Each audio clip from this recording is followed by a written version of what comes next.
So we're roughly halfway through our Enneagram series, What Are You Like? The Enneagram and Christian Discipleship. And normally we do a little bit of an intro to explain why we're doing the Enneagram, what the Enneagram is. But I think we're halfway through now. Most of you have a pretty good idea of what the Enneagram's about. So I thought we can just go straight in, hit the ground running, and look at type 5.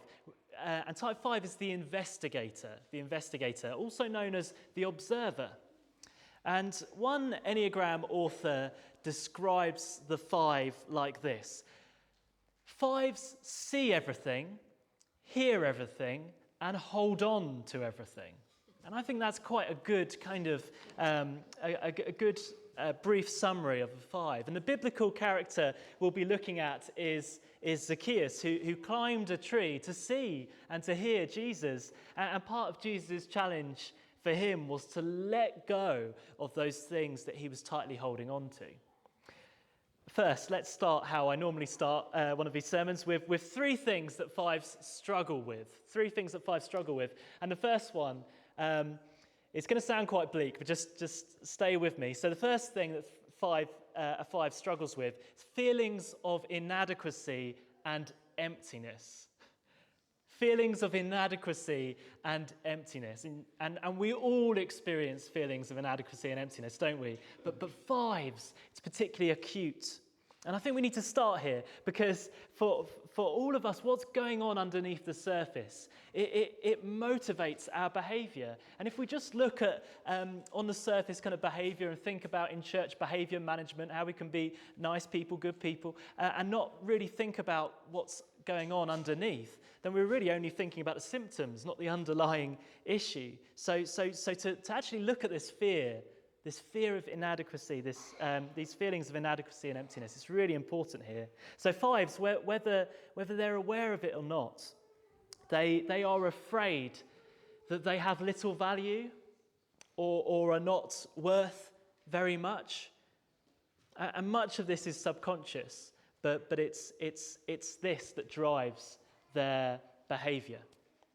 So what 5s will tend to do is they will fill themselves up with knowledge. That's the 5's drug, as it were, because they don't want to be caught not knowing. They don't want to be caught without an answer. They don't want to be caught empty.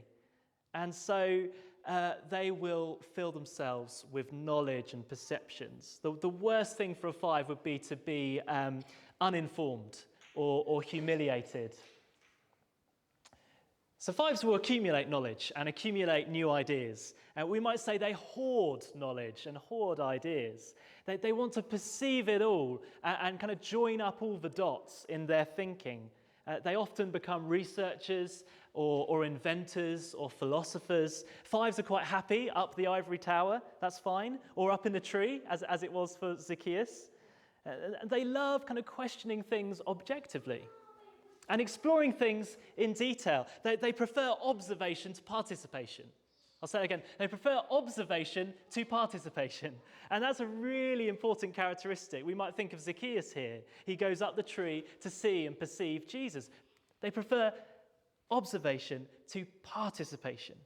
And 5s love taking in all of the information, filing it away for future use, because you never know when you might need that important bit of information. So you never know when you might need that random fact about that Tudor king from that BBC documentary 13 years ago. You never know when you might need it, so you file it away. And a wonderful thing about 5s, and I love this about 5s, is they really pay attention. They really pay attention, which means they're usually great listeners, great counsellors. They can sort through different perspectives and present an unbiased case. That's a real strength of 5s. And yet, while we're mindful of that strength, let's not lose sight that this powerful ability to pay attention and to perceive things, it stems from feelings of inadequacy and emptiness. It's essentially an attempt to kind of fill a hole. And all the Enneagram types do this. It's just that their holes are different shapes, and the things that they put in there are different. So 1s, they fill the hole with a pursuit of perfection. 2s fill the hole with helping and giving and being good old so-and-so who's always there to sort things out or come to the rescue. 3s, they fill the hole with the appearance of success. And 4s dive into the hole themselves to see what's in there and explore it. But 5s are different. They fill the hole with knowledge and perceptions. And it makes sense, because if you're brimming with knowledge, you're not going to have time to think about any kind of feelings of inadequacy and emptiness, because you're full. And 5s, it's really interesting. They almost look to knowledge to provide them with what most people find through relationships, such as love, comfort, support. 5s are deeply satisfied by knowledge. That's how they deal with those feelings of emptiness and inadequacy. We'll move on. So another thing 5s struggle with: prolonged social engagement. Prolonged social engagement. And this cannot be stressed enough, that social engagement is very taxing for a 5. And this doesn't mean that they're not sociable. In fact, they are often very sociable, can have many friends, but it all has to be managed very carefully. Very, very carefully. Let me illustrate this. Imagine you're going out for a whole day out in the sun during the summer, and you, of course, take a sun hat, sun cream, but what's the most important? One of the most important things you might need? Water. Exactly, water. So imagine if you have a big bottle like this, 2-litre bottle of water, and you know yourself, and you know that this will last you all day. You know you won't have to top it up. You know that you won't have to go home early to because you've run out, or to fill it up. Now, imagine if we all had a bottle like this that kind of fueled our social engagement with people. Imagine that, a big bottle like this one. It would mean we'd never have to kind of go away to refill, because we know it will get us through. The 5s, they're a little different. It's as if they have a smaller bottle, and like this one, and it means there's less fuel for social interactions, and that means they may well engage socially very well, but they will every now and then have to withdraw to fill it up, or they might be looking at where it's getting to on the level and thinking, I'm not sure how long I can stay here, or maybe I should go home. They might be thinking, how long till I can socially it's acceptable to go home because the bottle's running out. What does this look like in real life then? Well, 5s, they often withdraw for solitude, for privacy. One of the 5s in my life, she, as soon as she finishes dinner, she withdraws from the dinner table to drink a cup of tea in her armchair, away from everyone else. But for others, it's different. Many 5 men, in fact, they will have a man shed. It's a bit stereotypical, but a man shed, or a compost heap, or a train set in the loft. And it's a place to withdraw, to fill that bottle up, and replenish those inner resources. Now, this withdrawal, this is quite key actually. This withdrawal that the 5s do, it's very different from the 4. The 4 also withdraws. You might remember last week, if you were here, Elijah in the cave. With a 4, their withdrawal is more dramatic. It's more emotionally charged, and they often want someone to be with them in the emotional turmoil. But 5s, they just want to quietly replenish their resources, and no drama, just to be in that place, in the privacy, in the solitude. And so because of all of this, 5s will often prefer predictability rather than spontaneity, because they need to know what demands are going to be made of them so that they can wisely apportion their resources so they can make it home without running out. So that's key. So prolonged social engagement is a struggle for 5s. And yet, many 5s, they've learnt what they're like, and they know what their limits are, and so they're very wise in how they use their time. And so they often won't appear antisocial or anything like that, because they know their limits, and they will go off when they need to, and that's just how they are. One more thing that 5s really struggle with, well, there's many things, but here's another key one. Demands and dependency. So these are an issue. It kind of follows on from the last one. These are an issue for fives because they crave independence and autonomy. So kind of freedom. They need to be free to withdraw when they want to because they need that time to process their emotions or fill up the bottle. And that's hard to do when people are depending on you for things and making demands on your time. And those of you who are parents will know this. Fives are often brilliant parents, but internally they can find parenting or the idea of parenting difficult because children make rather permanent demands on one's space, time, energy, and these are things that fives guard for fear that they will run out, that they will end up on empty. Fives might avoid parenthood for the fear that these little monsters might continually want something from them forevermore, which is a very overwhelming thought for a five. And also a five's home is their castle. And guess who messes up the castle? Children and pets as well. When fives get a bit fearful that they don't have the inner resources to required for parenting or required for another kind of significant relationship, they'll typically kind of withdraw into the mind, if not physically. So they might read, or these days they might scroll on the phone, or they might turn on the TV or put the headphones in, just some sort of withdrawal. More immature fives, they will actually kind of shy away from emotional engagement altogether. The flip side of that, though, is that fives are not very emotionally needy. So that can be a relief to some people because they manage their emotions quite carefully, often in private as well. So if there are bursts of emotion in front of people, they are exactly that. They're bursts of emotion, and then that's it.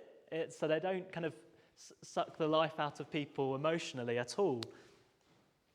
Fives, they survive in this world of demands by doing that, withdrawing and detaching. And there's some good in all of that as well. This isn't all bad because fives tend to actually have few attachments to worldly things, as it were, and they don't cling to their ego with such a tight grip. They love solitude and are natural contemplatives. And that's what gives them the appearance of almost having a spiritual head start because they can detach from their ego and worldly possessions. But actually, if this detachment is over-exaggerated, it can actually become quite unhealthy, as we'll see a little bit later with five's great dilemma.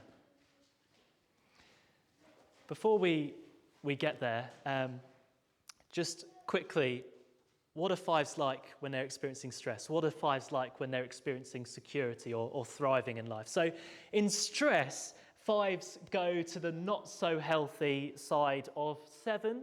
The enthusiasts, we'll be looking at them a little bit more in detail in a few weeks. And when a five goes to seven, they tend to become more distracted, a bit more disorganized, a bit scatty, and they might struggle to organize their life. They might hoard things, literally cling to things more tightly because their fear of emptiness is kind of on overdrive because they're trying to survive. And this can lead them to turn away from those around them. Again, the withdrawal, but more than just withdrawal, a big withdrawal. And they get away from those around them, and they might start. You might find that their usual social skills go out the window, so they might become more condescending, rude, disconnected. That's in stress. On the other hand, in security, fives go to 8, the challenger, which is a great leap from 5 to 8. And when they're in this place, fives can be more spontaneous and outspoken and more physically present. And then they don't need to guard their inner resources so much because they know that they've got enough in the tank.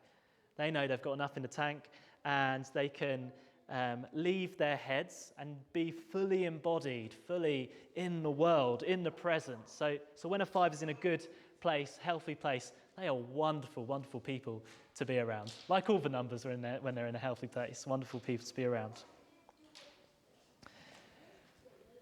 So what is the great dilemma for these fives? What is their deadly sin? For fives, it's this sin called avarice.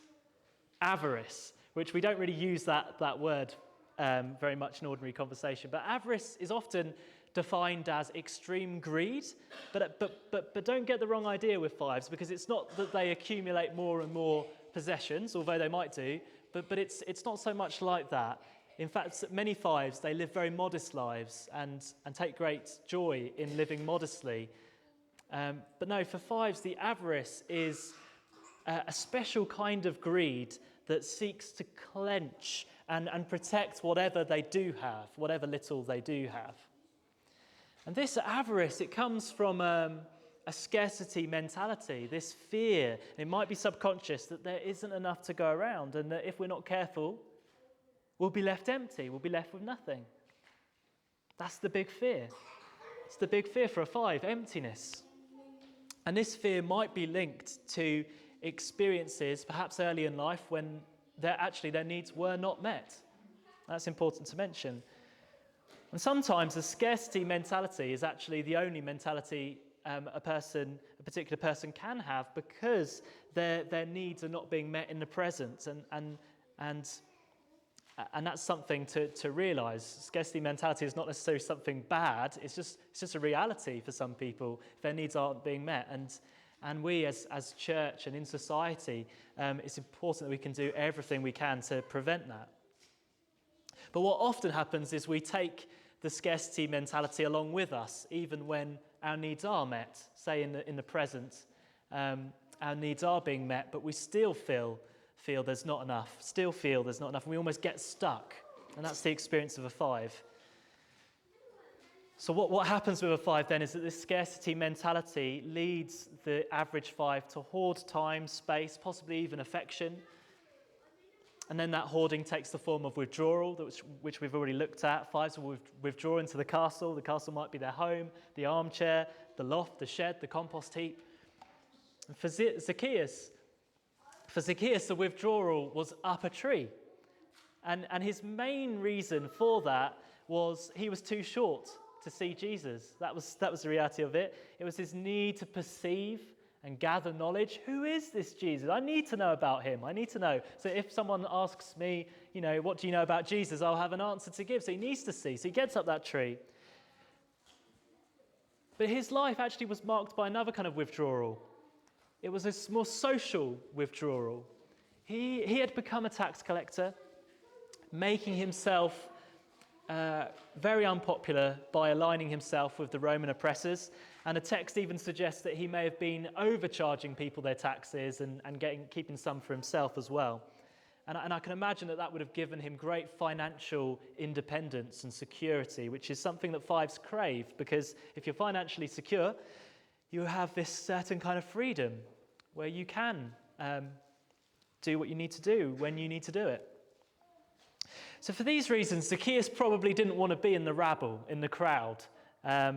Someone might have noticed him. Someone might have said, hey, you stole all that money from me back 5 years ago. So he climbs the tree to see Jesus, but also perhaps because of his social withdrawal. Climbs the tree, and up there are no demands made of him. He can observe without participating. He can observe without participating. At least until Jesus spotted him. Until Jesus spotted him. And this is where the transformation comes in for fives. And in the last 5 minutes or so of this, I just want to sketch out what transformation might look like from this story, from Zacchaeus' encounter with Jesus. And I think it's a fascinating story to reflect on if you are Enneagram type 5. Jesus says to Zacchaeus this. He says, Zacchaeus, come down immediately. I must stay at your house today. Jesus addresses Zacchaeus directly by name. Zacchaeus can no longer simply observe. He is being addressed by name. Jesus is inviting him to participate. Just as a side note, I find it really interesting that at the moment, one of the forms of gathered Christian worship that's growing in attendance is cathedral worship. And some people who have been monitoring this trend, wonder whether it's the anonymity of being able to kind of go into the cathedral, big building. No one needs to know who you are. You don't have to share your story or anything like that. And then at the end you can leave, and that's okay. You can observe without participating. And I can imagine there are many fives worshipping this morning in a cathedral, and I think that's wonderful. But I also hope that worshippers there, as well as here, will still hear the voice of Jesus in that worship, calling them, drawing them, saying, come down from the tree, participate. Don't just observe, but participate. Get involved in something. Give yourself to something. Fives need that to be drawn out of their minds and into truly embodied living in the flesh. For Zacchaeus, this journey into participation happened in a very specific way. Jesus said, come down immediately, I must stay at your house. Jesus has invited himself into Zacchaeus' home, which is so significant for a five whose home is their castle. Jesus is being outrageous here, saying, let me into that castle, let me into that great castle. Here's a shortcut for transformation for fives. Hospitality, and not just hospitality, but extending hospitality when you hadn't planned to extend hospitality. Because not only are you opening the castle, but you're embracing spontaneity. And not only that, but you're also trusting that there'll be enough food in your house for that hospitality, even if that's like a biscuit or a cup of coffee or something. So what happens next? Zacchaeus comes down from the tree. He welcomes Jesus gladly. Then people start tutting, muttering, saying, how can Jesus eat with this sinner? And then Zacchaeus, in response to that, he makes this pledge. He says, look, Lord, here and now I give to the poor half of my possessions. And if I have cheated anybody out of anything, I will pay back 4 times the amount. To which Jesus then affirms him, saying, you are truly a son of Abraham, and salvation has come to your house this day. I think Zacchaeus' pledge here is really important, because in order to give half of everything to the poor and pay back everyone 4-fold, his mentality must have switched from the scarcity mentality to the abundance mentality. He's able to be extraordinarily generous because he's not afraid of emptiness anymore. He's not afraid of running out. He's not needing to grasp and hold on to whatever he has anymore. His avarice has been dissolved in generosity and non-attachment.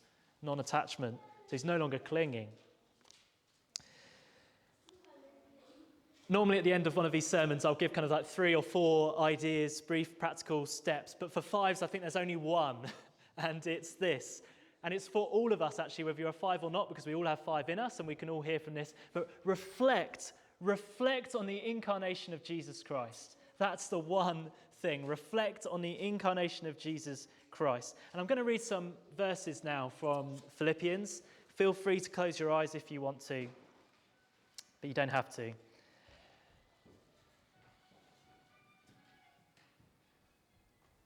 In Philippians, we are invited to have the same mindset as Christ Jesus, who being in very nature God, did not consider equality with God something to be used to his own advantage, something to cling to.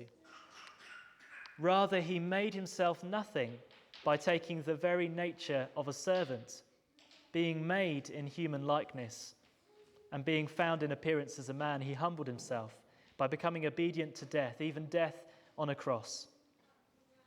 Therefore, God exalted him to the highest place and gave him the name that is above every name, that at the name of Jesus every knee should bow in heaven and on earth and under the earth, and every tongue acknowledge that Jesus Christ is Lord, to the glory of God the Father.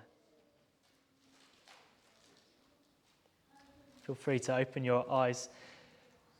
Christ models for us what it is to move from observation to participation. And of course, for a 5 is always going to be a 5, so they'll always need to go back to that observation and need to do some sort of withdrawal, but it's about how that can be healthy, and to keep putting himself out there in terms of participation. I think Jesus shows that. Christ shows us. Christ came in the flesh to live among us, the opposite of withdrawal, actually. To use the imagery from today's story, he came down from the tree to mingle with the crowd. Jesus, he didn't just open up his home to us, he made his home among us. That's what the incarnation is all about, Jesus dwelling with us. And it's such an important message for all of us, but for a 5, he didn't stay up in the tree, he came down. Not only that, but Christ models an abundance mentality and how it leads to extraordinary generosity. He lays his life down for our salvation, for our rescue, for the forgiveness of sins, knowing that the Father would be faithful to exalt him to the highest place. And we're invited to have that same mindset. Because of the abundance of God, we can afford to humble ourselves and give of ourselves. Because with God, there is enough. And you have enough. And you are enough. So 5s, if you think you're a 5 or have an idea that some of that resonates, just know that you are truly wonderful. 5s are wonderful. The world needs 5s. You perceive things, you know things, you bring the measure of objectivity that we really need. But don't let your detachment, don't let your withdrawal, your objectivity kind of prevent you from participating in the fullness of life.